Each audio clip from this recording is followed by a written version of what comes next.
Boa noite, irmãos.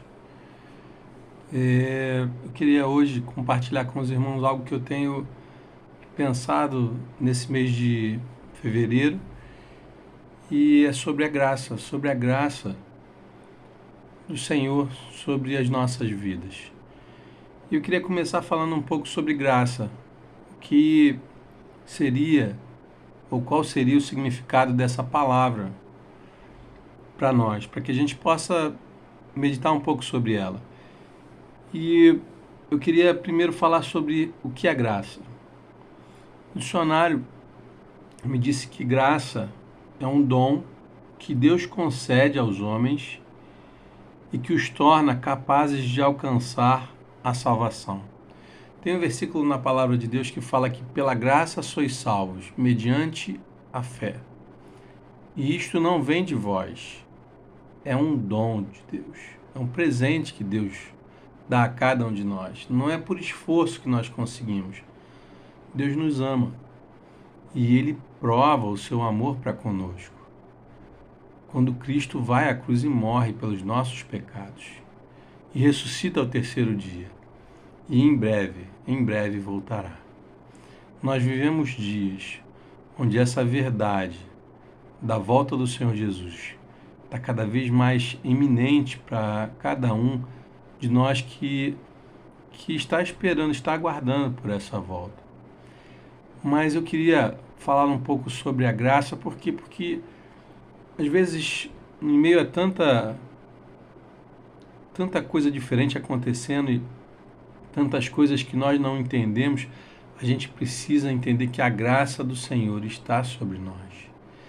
Muitas das vezes nós falamos sobre o tempo da lei, que é o tempo do Antigo Testamento, da Antiga Aliança, e o tempo da graça, o tempo do Novo Testamento, da Nova Aliança de Deus com os homens, firmada através do Senhor Jesus Cristo. Mas então, graça é um dom, é um presente que Deus concede aos homens e que os torna capazes de alcançar a salvação.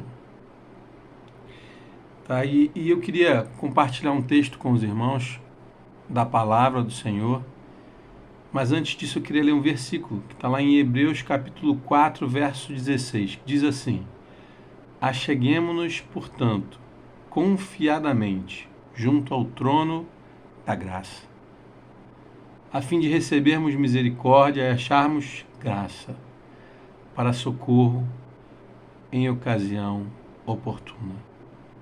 Hebreus capítulo 4, verso 16.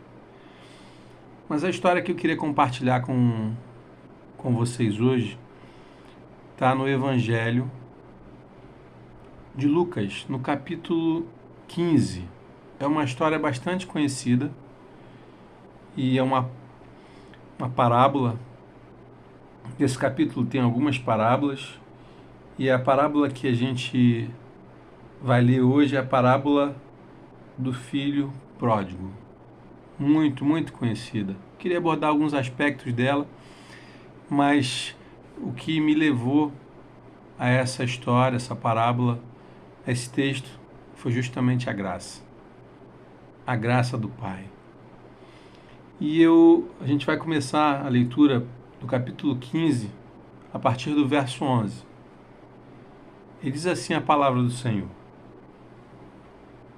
Continuou Jesus, contando essa parábola. Certo homem tinha 2 filhos. O mais moço deles disse ao pai: Pai, dá-me a parte dos bens que me cabe. E ele lhes repartiu os haveres. Passados não muitos dias, o filho mais moço, ajuntando tudo que era seu, tudo que o pai havia dado a ele, partiu para uma terra distante e lá dissipou todos os seus bens, vivendo dissolutamente. Depois de ter consumido tudo, sobreveio àquele país uma grande fome e ele começou a passar necessidade. Então Ele foi e se agregou a um dos cidadãos daquela terra, e este o mandou para os seus campos a guardar os porcos. Ali desejava ele fartar-se das alfarrobas que os porcos comiam, mas ninguém lhe dava nada. Então, caindo em si, disse: quantos trabalhadores de meu pai têm pão com fartura e eu aqui morro de fome? Levantar-me-ei, e irei ter com meu pai, e lhe direi: Pai, pequei contra o céu e diante de ti. Já não sou digno de ser chamado teu filho. Trata-me como um dos teus trabalhadores. E levantando-se, foi para seu pai. Vinha ele ainda longe, quando seu pai o avistou, e compadecido dele, correndo, o abraçou e o beijou. E o filho lhe disse: Pai, pequei contra o céu e diante de ti. Já não sou digno de ser chamado teu filho. O pai, porém, disse aos seus servos: trazei depressa a melhor roupa, vestiu, ponde-lhe um anel no dedo e sandálias nos pés. Trazei também e matai o novilho cevado. Comamos e regozijemo-nos, porque este meu filho estava morto e reviveu. Estava perdido e foi achado. E começaram a regozijar-se.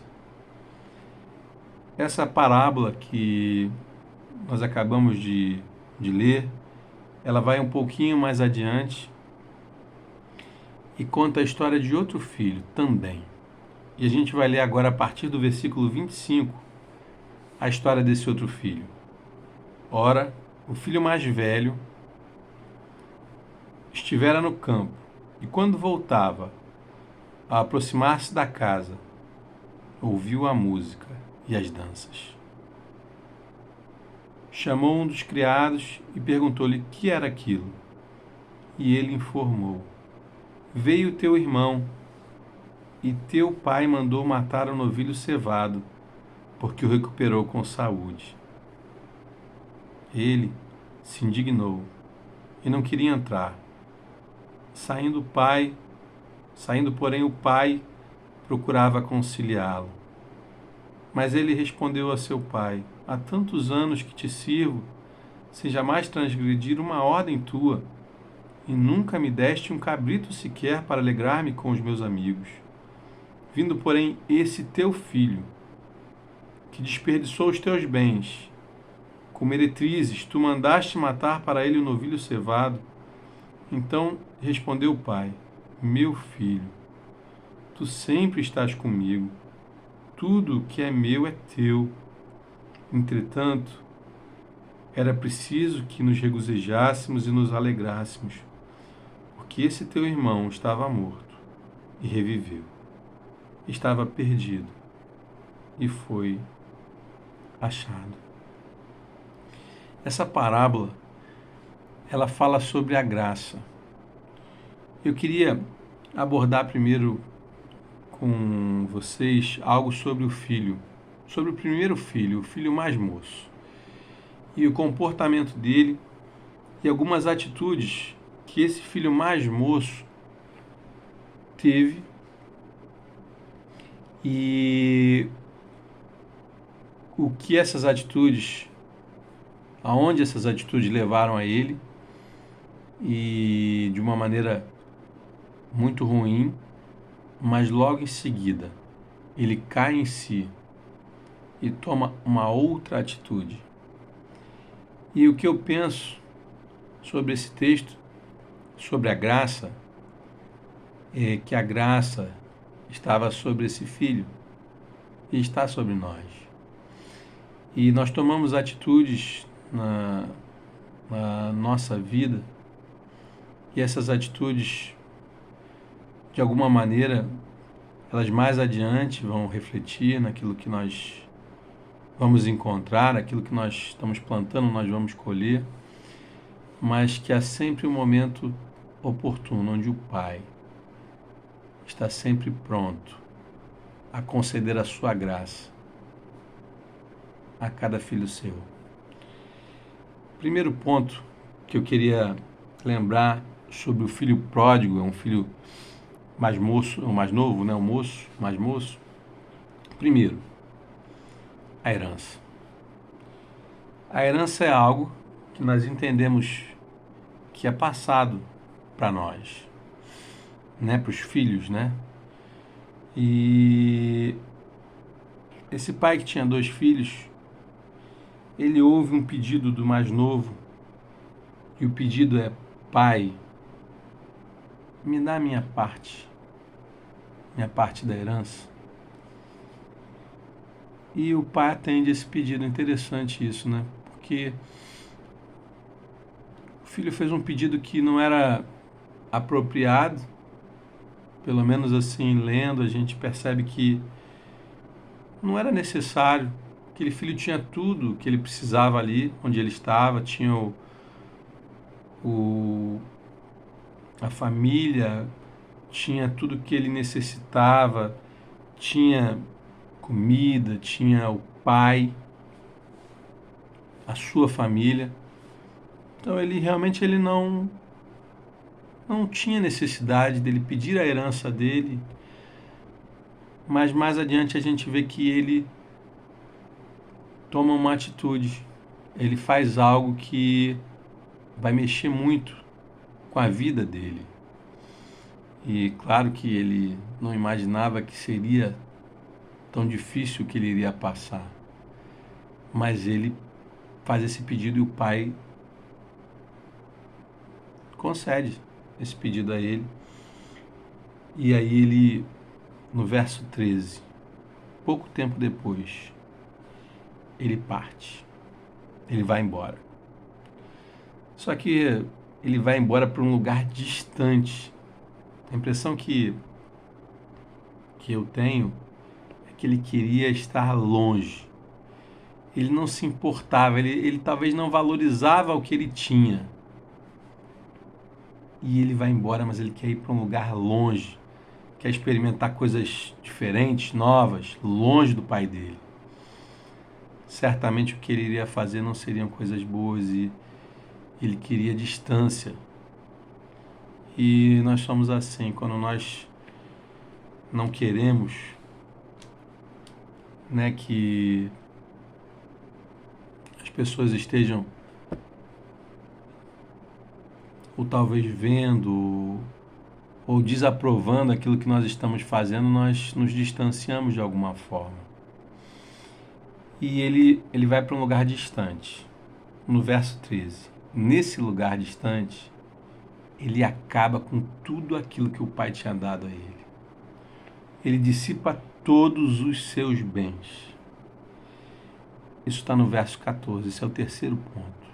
Ele recebe uma herança, ele vai para bem distante do pai e ele dissipa tudo aquilo que ele recebe, vivendo uma vida dissoluta. Esse é o terceiro ponto. O quarto ponto. Depois de acabar tudo, aí começam as consequências das atitudes daquele jovem, filho mais moço, né? Daquele pai. Ele acaba, não tem mais nada, está distante do pai. Sobrevém uma grande fome. Grande fome. E ele começa a passar necessidade. Esse é um ponto. Longe do pai, desperdiçando tudo aquilo que o pai tinha dado a ele, ele começa a ver que as coisas não iam bem. E ele passa fome. Ele se agrega a um dos cidadãos daquela terra, no verso 15, e ele vai cuidar de porcos. Ele vai cuidar dos porcos. E ali ele desejava né, saciar a fome dele com aquilo que ele via ali dos porcos, mas ninguém dava nada para ele. Continuava numa situação muito ruim. Ele estava colhendo exatamente aquilo que ele havia plantado, longe da família, longe de tudo, longe do seu pai. Ele não tinha mais nada. Mas no verso 17, e é um verso que chama a atenção, e fala que ele cai em si. A ficha caiu. Caramba, agora, olha só, quantos trabalhadores de meu pai têm pão, com fartura, e eu aqui morro de fome. Ele cai em si.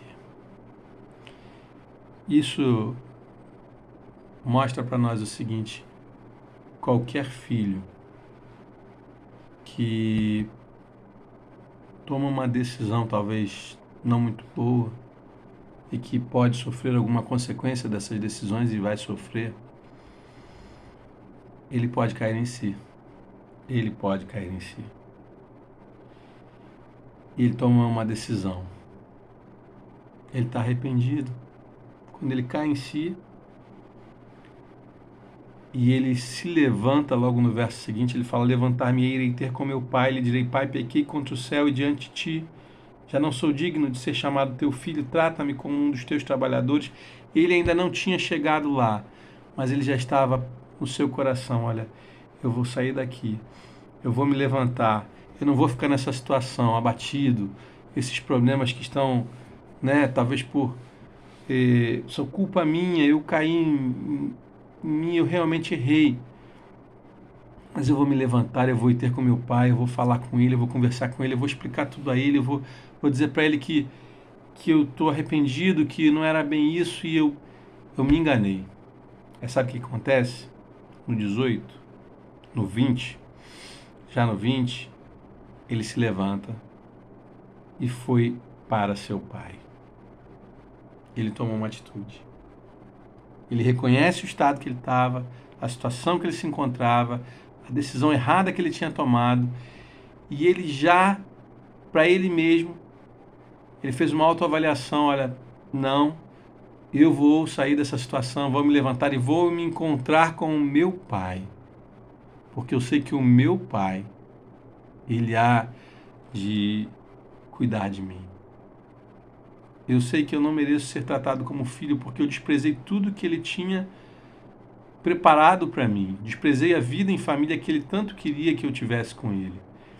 Eu acabei com tudo que ele tinha me dado, mas eu quero, pelo menos, ser tratado como um empregado dele. E esse pai tão gracioso, ele, enquanto o filho vinha ainda de longe, seu pai avista ele. Seu pai já via ele. Seu pai estava aguardando o retorno dele. Sabe o que esse pai faz? Esse pai não chega e fala para ele assim: olha, eu te disse, eu sabia que isso ia dar errado. Esse pai não faz nada disso. Olha o que esse pai faz.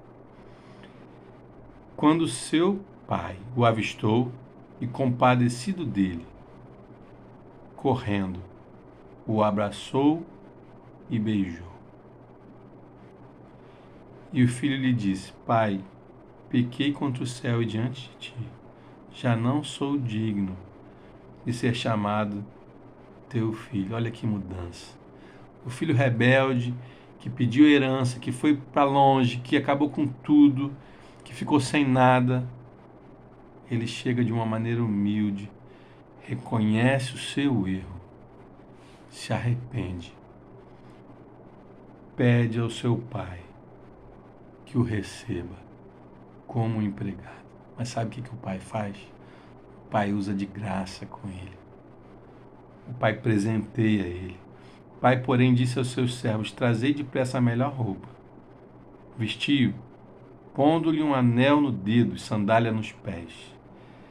Trazei também e matai o novilho cevado, comamos e regozijemo-nos, porque este meu filho estava morto e reviveu, estava perdido e foi achado.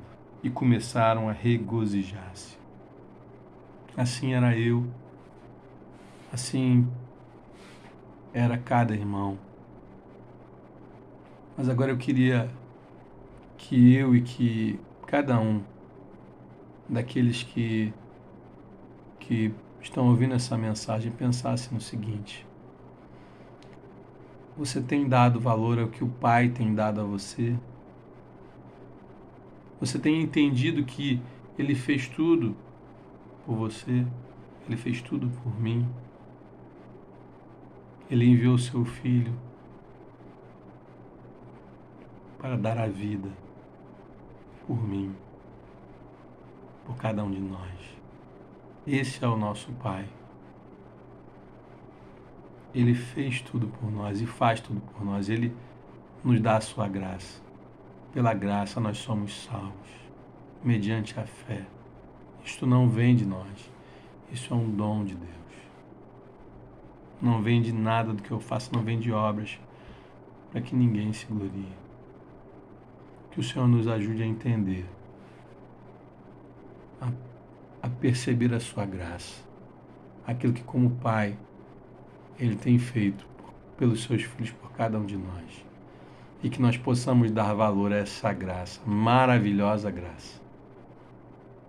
Maravilhosa graça. Que o Senhor nos ajude a caminhar bem pertinho dEle, até o dia em que Ele há de nos chamar para estarmos eternamente bem perto dEle. Que o Senhor possa abençoar a vida de cada irmão. Amém.